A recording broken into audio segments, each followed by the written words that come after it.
अंतः विधानसभा उपचुनाव के प्रचार के अंतिम दिन प्रमुख दलों और निर्दलीय उम्मीदवार ने पूरी ताकत लगा दी। मुख्यमंत्री वचनलाल शर्मा, वसुंधरा राजे, मदन राठौड़ ने बीजेपी उम्मीदवार मोरपाल सुमन के पक्ष में रोड शो किया।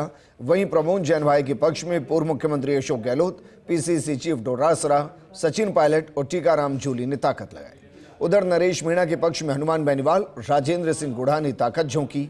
नेताओं के इन समीकरणों के बीच अंत में सबसे अहम है सामाजिक गणित। ये रिपोर्ट देखिए। अंता विधानसभा सीट पर उपचुनाव के प्रचार का शोर अब थम गया है। अंता विधानसभा क्षेत्र में करीब 2.25 लाख मतदाता है। इनमें माली समाज के लगभग 40,000 मतदाता है। यही कारण है कि बीजेपी ने मोरपाल सुमन को उम्मीदवार बनाया। पहले भी माली वर्ग से प्रभुलाल सैनी यहां से बीजेपी के विधायक रह चुके हैं। मीणा वर्ग के करीब 30,000 मतों के बल पर नरेश मीणा ने अंता में निर्दलीय ताल ठोकी। बीजेपी के पिछले विधायक कंवरलाल मीणा एसटी वर्ग से थे। आपराधिक मसलों के चलते उनकी विधायकी चली गई और चुनाव की नौबत आ गई। हालांकि बीजेपी ने एसटी वर्ग की बजाय इस बार परंपरागत कार्ड खेलते हुए मोरपाल सुमन को चुनावी समर में उतारा। वहीं प्रमोद जैन भाया का यहां जातिगत प्रभाव नहीं है। इसके बावजूद उनके सियासी और सामाजिक चातुर्य के कारण वो यहां से 2 बार चुनाव जीत चुके हैं। भाया का ताल्लुक वैश्य वर्ग से है।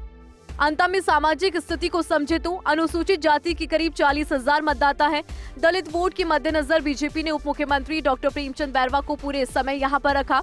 मंजू बागवार, विश्वनाथ मेघवाल, अनीता बघेल, बाबूलाल वर्मा ने बीजेपी के पक्ष में दलित रणनीति बनाई। प्रमोद भाया के पक्ष में कांग्रेस के दलित नेता टीकाराम जूली ने दौरे किए। मुस्लिम वर्ग बीजेपी के लिए कमजोर कड़ी है, फिर भी 22,000 के करीब मुस्लिम वोटों में सेंध लगाने के लिए अल्पसंख्यक मोर्चा ने डेरा डाला। यूनुस खान का अंडरग्राउंड वर्क यहां अहम है।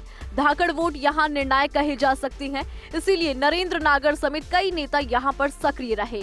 गुर्जर समाज को साधने के लिए दोनों दलों की ठोस रणनीति थी। कांग्रेस ने अशोक चांदना को चुनाव प्रभारी बनाया तो सचिन पायलट ने भी तूफानी दौरे किए। ब्राह्मण वर्ग को साधने के लिए मंत्री संजय शर्मा, अरुण चतुर्वेदी, एसडी शर्मा सरीखे नेताओं ने बीजेपी के पक्ष में काम किया है।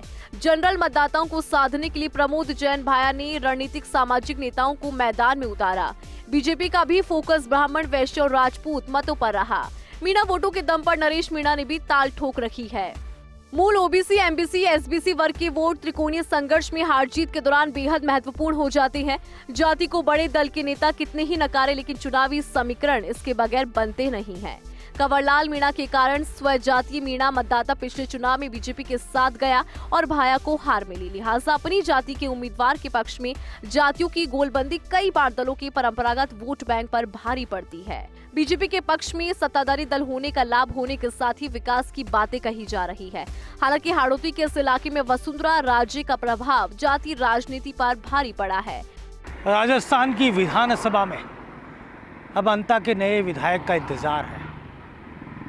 14 तारीख को तस्वीर साफ हो जाएगी कि आखिर अंता का कौन सिरमौर होगा। लेकिन जिस तरह त्रिकोणीय चौसर वहाँ बिछी है, उससे ये बात साफ तौर पर सामने आ जाती है। 11 तारीख को जो उम्मीदवार सोशल इंजीनियरिंग में महारत हासिल करेगा, वहीं 14 तारीख की गणित को साध लेगा। कैमरा जर्नलिस्ट साहिल के साथ योगेश शर्मा, फर्स्ट इंडिया, जयपुर।